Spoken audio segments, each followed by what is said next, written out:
Gaudy true channel में आप सबका स्वागत है। आज हम लोग सुनेंगे सत्यनारायण व्रत की कथा को।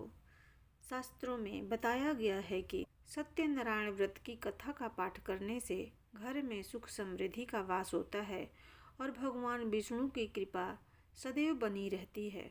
तो आइए सुनते हैं श्री सत्यनारायण व्रत की कथा। पहला अध्याय। एक समय की बात है, नैमिषारण्य तीर्थ में सनकादिक 88,000 ऋषियों ने श्री सुत जी से पूछा, हे प्रभु, इस कलियुग में वेद विद्या रहित मनुष्यों को प्रभु भक्ति किस प्रकार मिल सकती है तथा उनका उद्धार कैसे होगा। हे मुनि श्रेष्ठ, कोई ऐसा तप बताइए जिससे थोड़े समय में ही पुण्य मिले और मनोवांछित फल की प्राप्ति होए। इस प्रकार की कथा सुनने की हम इच्छा रखते हैं।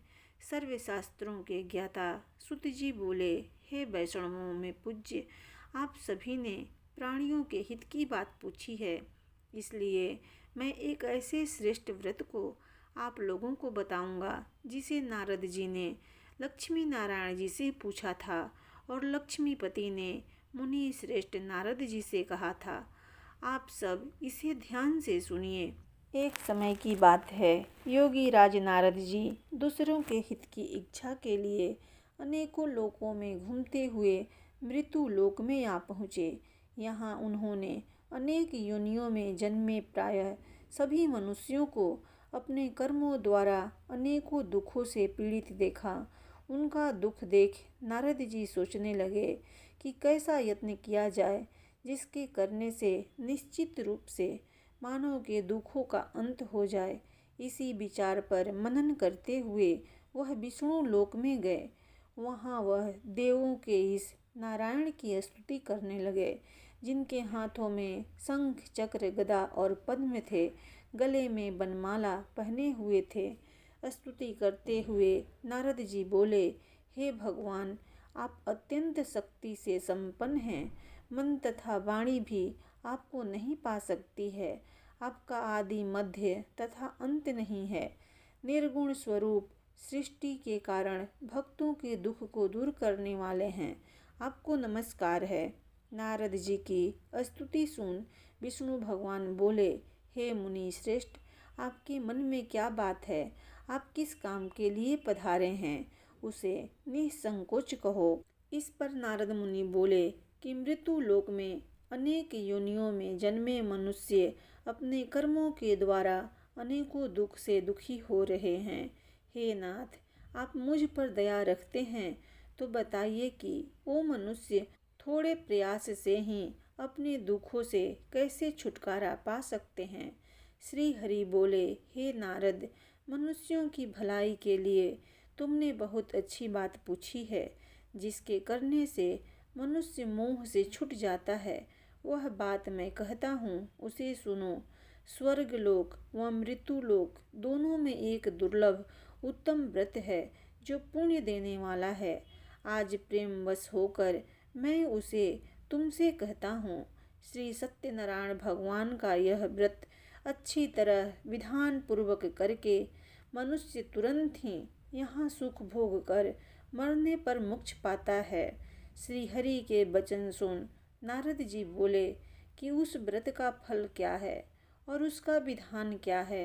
यह व्रत किसने किया था, इस व्रत को किस दिन करना चाहिए, सभी कुछ विस्तार से बताएं। नारद की बात सुनकर श्री हरि बोले, दुख व शोक को दूर करने वाला यह सभी स्थानों पर विजय दिलाने वाला है। मानव को भक्ति व श्रद्धा के साथ शाम को श्री सत्यनारायण की पूजा धर्मपरायण होकर ब्राह्मणों व बंधुओं के साथ करनी चाहिए। भक्ति भाव से ही नैवेद्य, केले का फल, घी, दूध और गेहूं का आटा सवाया लें। गेहूं के स्थान पर साठी का आटा, शक्कर तथा गुड़ लेकर वह सभी भक्षण योग्य पदार्थों को मिलाकर भगवान का भोग लगाएं। ब्राह्मणों सहित बंधु बांधवों को भी भोजन कराएं। उसके बाद स्वयं भोजन करें। भजन कीर्तन के साथ भगवान की भक्ति में लीन हो जाएं। इस तरह से सत्यनारायण भगवान का यह व्रत करने पर मनुष्य की सारी इच्छाएं निश्चित रूप से पूरी होती है। इस कली काल अर्थात कलियुग में मृत्यु लोक में मोक्ष का यही एक सरल उपाय बताया गया है। श्री सत्यनारायण व्रत कथा का पहला अध्याय संपूर्ण। बोलिए श्री सत्यनारायण भगवान की जय।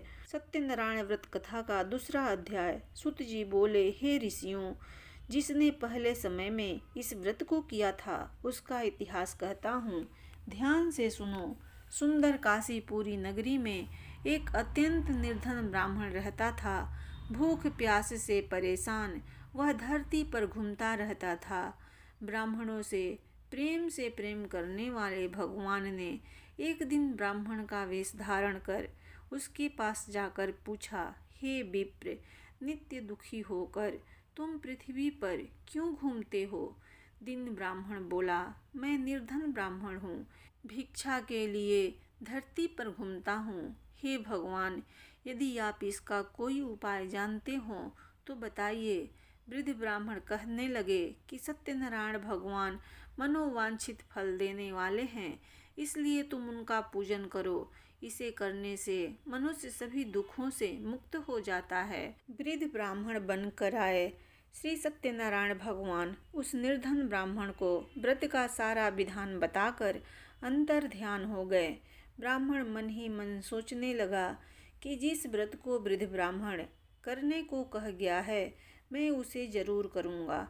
यह निश्चय करने के बाद उसे रात में नींद नहीं आई। वह सवेरे उठकर सत्यनारायण भगवान के व्रत का निश्चय कर भिक्षा के लिए चल दिया। उस दिन निर्धन ब्राह्मण को भिक्षा में बहुत धन मिला, जिससे उसने बंधु बांधवों के साथ मिलकर श्री सत्यनारायण भगवान का व्रत संपन्न किया। भगवान सत्यनारायण का व्रत संपन्न करने के बाद वह निर्धन ब्राह्मण सभी दुखों से छूट गया और अनेक प्रकार की संपत्तियों से युक्त हो गया। उसी समय से वह ब्राह्मण हर माह इस व्रत को करने लगा। इस तरह से सत्यनारायण भगवान के व्रत को जो मनुष्य करेगा वह सभी प्रकार के पापों से छूटकर मोक्ष को प्राप्त होगा। जो मनुष्य इस व्रत को करेगा वह भी सभी दुखों से मुक्त हो जाएगा। सुत जी बोले कि इस तरह से नारद जी से नारायण जी का कहा हुआ श्री सत्यनारायण व्रत को मैंने तुमसे कहा। हे विप्रों, मैं अब और क्या कहूँ? ऋषि बोले, हे मुनिवर, संसार में उस विप्र से सुनकर और किस किस ने इस व्रत को किया, हम सब इस बात को सुनना चाहते हैं। इसके लिए हमारे मन में श्रद्धा का भाव है। सुत जी बोले, हे मुनियों, जिसने इस व्रत को किया है वे सब सुनो। एक समय वही विप्र धन व ऐश्वर्य के अनुसार अपने बंधु बांधवों के साथ इस व्रत को करने को तैयार हुआ। उसी समय एक लकड़ी बेचने वाला बूढ़ा आदमी आया और लकड़ियां बाहर रखकर अंधर ब्राह्मण के घर में गया। प्यास से दुखी वह लकड़हारा उनको व्रत करते देख विप्र को नमस्कार कर पूछने लगा कि आप यह क्या कर रहे हैं? तो उन्होंने बताया कि व्रत कर रहा हूँ तथा इसे करने से क्या फल मिलेगा, कृपया मुझे भी बताएं। ब्राह्मण ने कहा कि सब मनोकामनाओं को पूर्ण करने वाला यह श्री सत्यनारायण भगवान का व्रत है। इनकी कृपा से ही मेरे घर में धन्य धान्य आदि की वृद्धि हुई है। विप्र से श्री सत्यनारायण व्रत के बारे में जानकर लकड़हारा बहुत प्रसन्न हुआ। चरणामृत लेकर वह प्रसाद खाने के बाद वह अपने घर गया। लकड़हारे ने अपने मन में संकल्प किया कि आज लकड़ी बेचने से जो धन मिलेगा उसी से श्री सत्यनारायण भगवान का उत्तम व्रत करूँगा। मन में इस विचार को ले बूढ़ा आदमी सिर पर लकड़ियाँ रख उस नगर में बेचने गया जहाँ धनी लोग ज्यादा रहते थे। उस नगर में उसे अपनी लकड़ियों का दाम पहले से 4 गुना अधिक मिला। बूढ़ा प्रसन्नता के साथ दाम लेकर केले, शक्कर, घी, दूध, दही और गेहूं का आटा ले और सत्यनारायण भगवान के व्रत की अन्य सामग्रियां लेकर अपने घर गया। वहां उसने अपने बंधु बांधवों को बुलाकर विधि विधान से सत्यनारायण भगवान का पूजन व व्रत किया। इस व्रत के प्रभाव से वह बूढ़ा लकड़हारा धन पुत्र आदि से युक्त होकर संसार के समस्त सुख भोग कर अंतकाल में वैकुंठ धाम चला गया। श्री सत्यनारायण व्रत कथा का दूसरा अध्याय संपूर्ण। बोलिए श्री सत्यनारायण भगवान की जय। सत्यनारायण व्रत कथा तीसरा अध्याय। सूत जी बोले, हे श्रेष्ठ मुनियों, अब आगे की कथा कहता हूँ। पहले समय में उल्कामुख नाम का एक बुद्धिमान राजा था। वह सत्य वक्ता और जितेंद्रिय था। प्रतिदिन देव स्थानों पर जाता और निर्धनों को धन देकर उनके कष्ट दूर करता था। उसकी पत्नी कमल के समान मुख वाली तथा सती साध्वी थी।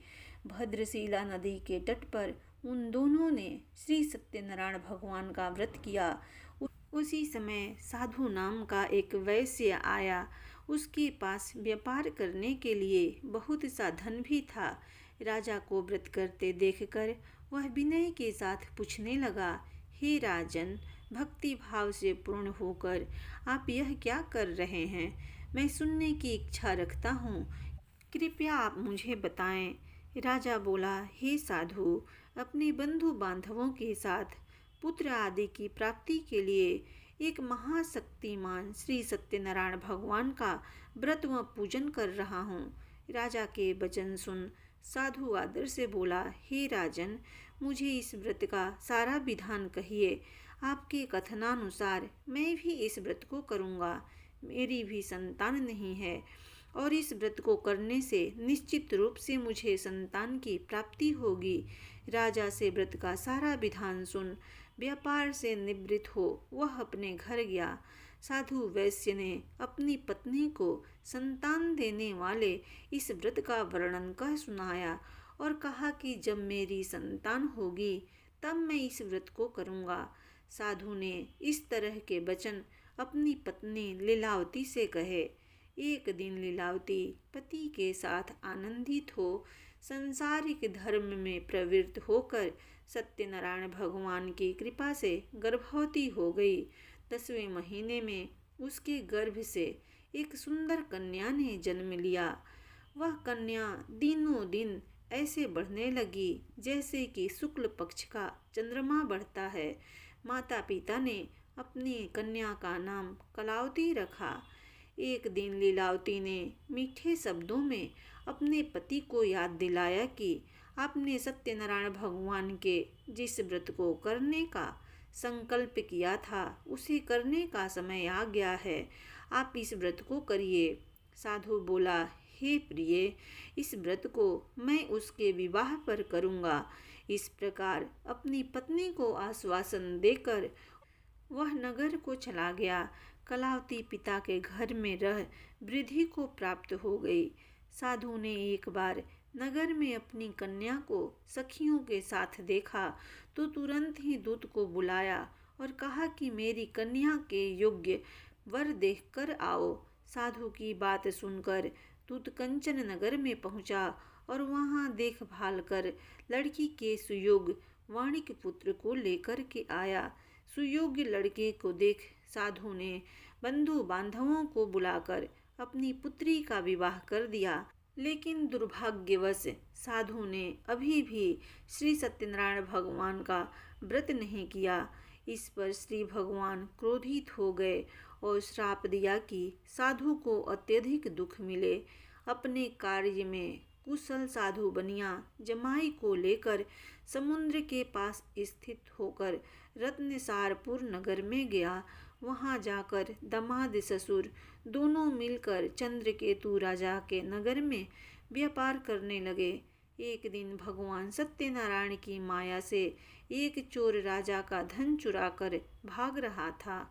उसने राजा के सिपाहियों को अपना पीछा करते देख चुराया हुआ धन वहां रख दिया जहां साधु अपने जमाई के साथ ठहरा हुआ था। राजा के सिपाहियों ने साधु वैश्य के पास राजा का धन पड़ा देखा तो वह ससुर जमाई दोनों को बांधकर प्रसन्नता के साथ राजा के पास ले गए और कहा कि उन दोनों चोरों को हम पकड़ लाए हैं, आप आगे की कार्यवाही की आज्ञा दें। राजा की आज्ञा से उन दोनों को कठिन कारावास में डाल दिया गया और उनका सारा धन भी उसने छीन लिया। श्री सत्यनारायण भगवान के श्राप से साधु की पत्नी भी बहुत दुखी हुई। घर में जो धन रखा था उसे चोर चुरा ले गए। शारीरिक व मानसिक पीड़ा और भूख प्यास से अति दुखी हो अन्न की चिंता में कलावती एक ब्राह्मण के घर गई। वहाँ उसने श्री सत्यनारायण भगवान का व्रत होते देखा, फिर कथा भी सुनी। वह प्रसाद ग्रहण कर रात को घर वापिस आई। माता ने कलावती से पूछा कि हे पुत्री, अब तक तुम कहाँ थी व तेरे मन में क्या है? कलावती ने अपनी माता से कहा, हे माता, मैंने एक ब्राह्मण के घर में श्री सत्यनारायण भगवान का व्रत देखा है। कन्या के वचन सुन लीलावती भगवान के पूजन की तैयारी करने लगी। लीलावती ने परिवार व बंधुओं सहित सत्यनारायण भगवान का पूजन किया और उनसे वर मांगा कि मेरे पति तथा जमाई शीघ्र घर आ जाएं। साथ ही यह भी प्रार्थना की कि हम सब का अपराध क्षमा करें। श्री सत्यनारायण भगवान इस व्रत से संतुष्ट हो गए और राजा चंद्रकेतु को सपने में दर्शन देकर कहा कि हे राजन, तुम उन दोनों वैश्यों को छोड़ दो और तुमने उनका जो धन लिया है उसे वापिस कर दो। अगर ऐसा नहीं किया तो मैं तुम्हारा धन, राज्य व संतान सभी को नष्ट कर दूंगा। राजा को यह सब कहकर वह अंतर ध्यान हो गए। प्रातःकाल सभा में राजा ने अपना सारा सपना कह सुनाया। फिर बोले कि वर्णिक पुत्रों को कैद से मुक्त कर सभा में लाओ। दोनों ने आते ही राजा को प्रणाम किया। राजा मीठी वाणी में बोला, हे महानुभावों, भाग्यवश ऐसा कठिन दुख तुम्हें प्राप्त हुआ है, लेकिन अब तुम्हें कोई भय नहीं है। ऐसा कह राजा ने उन दोनों को नए वस्त्राभूषण भी पहनाए और जितना धन उनका लिया था उससे दुगना धन वापिस कर दिया। दोनों वैश्य अपने घर को चल दिए। श्री सत्यनारायण व्रत कथा का 3रा अध्याय संपूर्ण। बोलो श्री सत्यनारायण भगवान की जय। सत्यनारायण व्रत कथा 4था अध्याय। सुत जी बोले, वैश्य ने मंगलाचार्य कर अपनी यात्रा आरंभ की और अपने नगर की ओर चल दिए। उनके थोड़ी दूर जाने पर एक दंडी वेशधारी श्री सत्यनारायण ने उनसे पूछा, हे साधु, तेरी नाव में क्या है? अभिमानी वणिक हंसता हुआ बोला, हे दंडी, आप क्यों पूछते हो? क्या धन लेने की इच्छा है? मेरी नाव में तो बेल व पत्ते भरे हुए हैं। वैश्य के कठोर वचन सुन भगवान बोले, तुम्हारा वचन सत्य हो। दंडी ऐसे वचन कह वहाँ से दूर चले गए। कुछ दूर जाकर समुद्र के किनारे बैठ गए। दंडी के जाने के बाद साधु वैश्य ने नित्य क्रिया के पश्चात नाव को ऊंची उठी देखकर अचंभा माना और नाव में बेल पत्ते आदि देखकर वह मूर्छित हो जमीन पर गिर पड़ा। मूर्छा खुलने पर वह अत्यंत शोक में डूब गया। तब उसका दामाद बोला कि आप शोक न मनाएं, यह दंडी का श्राप है, इसलिए हमें उनकी शरण में जाना चाहिए, तभी हमारी मनोकामना पूरी होगी। दामाद की बात सुनकर वह दंडी के पास पहुंचा और अत्यंत भक्ति भाव से नमस्कार करके बोला, मैंने आपसे जो असत्य वचन कहे थे उनके लिए मुझे क्षमा कर दें। ऐसा कहकर वह महान शोकातुर होकर रोने लगा। तब दंडी भगवान बोले, हे वणिक पुत्र, मेरी आज्ञा से बार बार तुम्हें दुख प्राप्त हुआ है। तू मेरी पूजा से विमुख हुआ है। साधु बोला, हे भगवान, आपकी माया से ब्रह्मा आदि देवता भी आपके रूप को नहीं जानते, तब मैं अज्ञानी कैसे जान सकता हूँ? आप प्रसन्न होइए। अब मैं अपनी सामर्थ्य के अनुसार आपकी पूजा करूँगा। मेरी रक्षा कीजिए और पहले के समान नौका में धन भर दीजिए। साधु वैश्य के भक्ति पूर्वक वचन सुनकर भगवान प्रसन्न हो गए और उसकी इच्छा अनुसार वरदान देकर अंतर ध्यान हो गए। ससुर जमाई जब नाव पर आए तो नाव धन से भरी हुई थी, फिर वही अपने अन्य साथियों के साथ सत्यनारायण भगवान का पूजन कर अपने नगर को चल दिए। जब नगर के नज़दीक पहुँचे तो दूत को घर पर खबर करने के लिए भेज दिया। दूत साधु की पत्नी को प्रणाम कर कहा कि मालिक अपने दामाद सहित नगर के निकट आ गए हैं। दूत की बात सुन साधु की पत्नी लीलावती ने बड़े हर्ष के साथ सत्यनारायण भगवान का पूजन कर अपनी पुत्री कलावती से कहा कि मैं अपने पति के दर्शन को जाती हूँ, तो कार्य पूर्ण कर शीघ्र आ जाना। माता के ऐसे वचन सुन कलावती जल्दी में प्रसाद छोड़ अपने पति के पास चली गई। प्रसाद की अवज्ञा के कारण श्री सत्यनारायण भगवान रुष्ट हो गए और नाव सहित उसके पति को पानी में डुबो दिया। कलावती अपने पति को वहां न पाकर रोती हुई जमीन पर गिर गई। नौका को डूबा हुआ देख वह कन्या को रोता देख साधु दुखी होकर बोला कि हे प्रभु, मुझसे तथा मेरे परिवार से जो भूल हुई है उसे क्षमा करें। साधु के दीन वचन सुनकर श्री सत्यनारायण भगवान प्रसन्न हो गए और आकाशवाणी हुई, हे साधु, तेरी कन्या मेरे प्रसाद को छोड़कर आई है, इसलिए उसका पति अदृश्य हो गया है।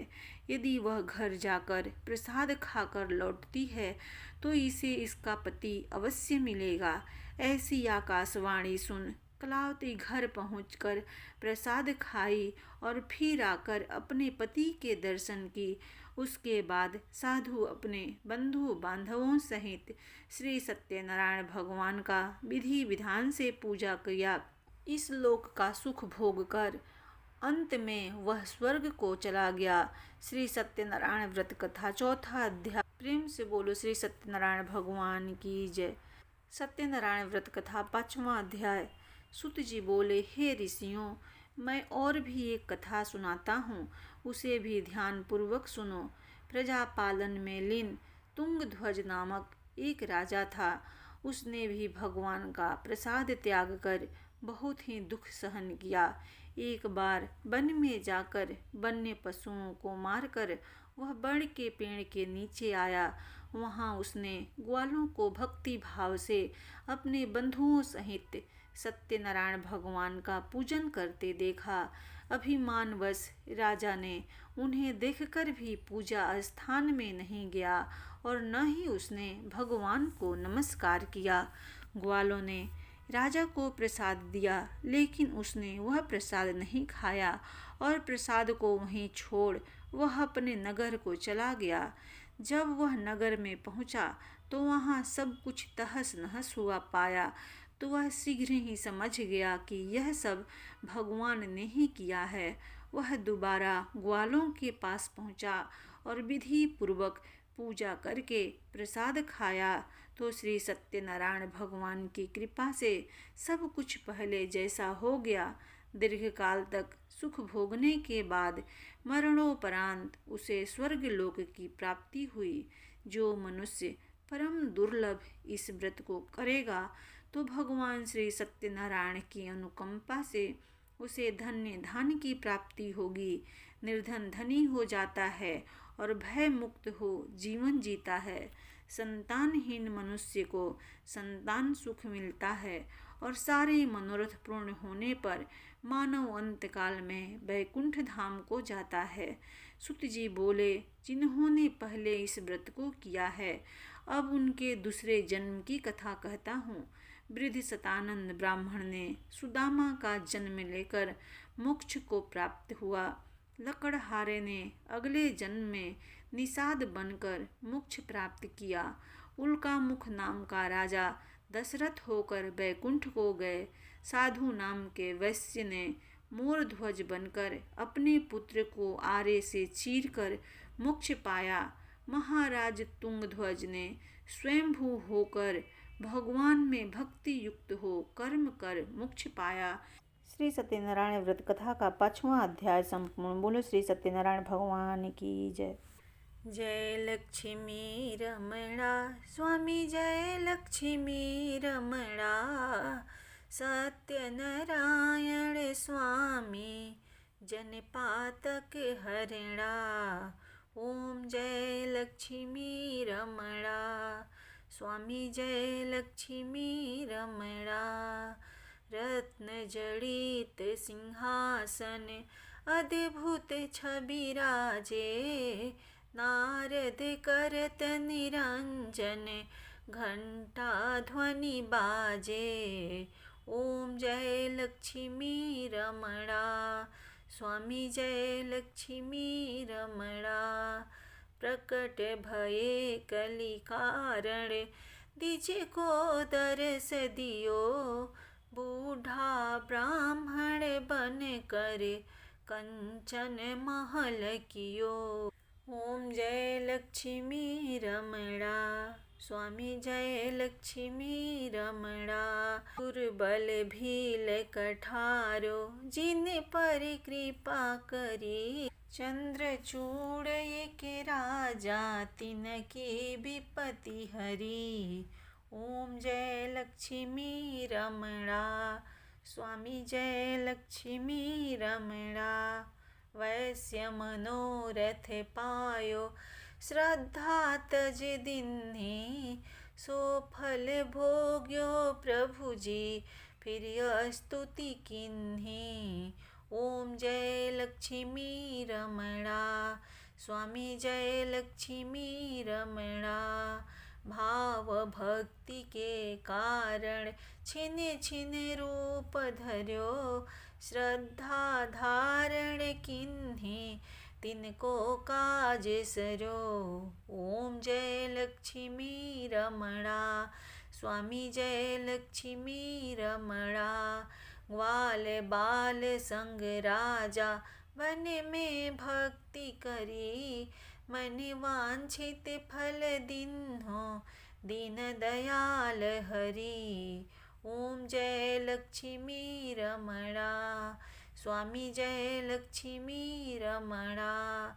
चढ़त प्रसाद सवायो कदली फल मेवा।